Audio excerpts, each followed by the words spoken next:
আসসালামু আলাইকুম। প্রতিনিধির পাঠানো বিশেষ খবর নিয়ে আমি আছি আয়েশা রহমান। দেখছেন দৈনিক ফলাফল।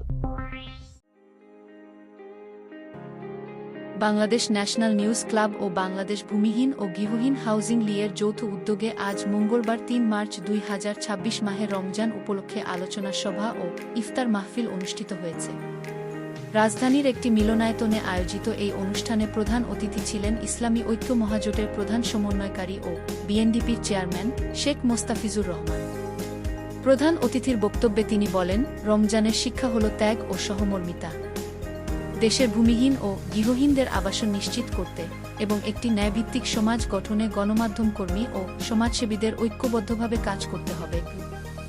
আন্তর্জাতিক প্রেস ক্লাবের সভাপতি আওরঙ্গজেব কামালের সভাপতিত্বে অনুষ্ঠানে প্রধান বক্তা ছিলেন লায়ন খান আখতারুজ্জামান এমজেএফ, মোহাম্মদ আজাহার আলী এবং সঞ্চালনা করেন র.ই. জাকির।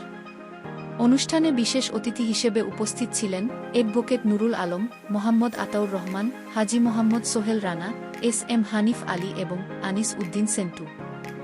এছাড়াও বক্তব্য রাখেন আব্দুল মালেক, অ্যাডভোকেট মনোয়ার হোসেন, মোহাম্মদ আবুল হাসান, তাজুল ইসলাম তালুকদার হিরু এবং ওয়াদুদুল মোহাম্মদ তাকাদ্দাস কাজল।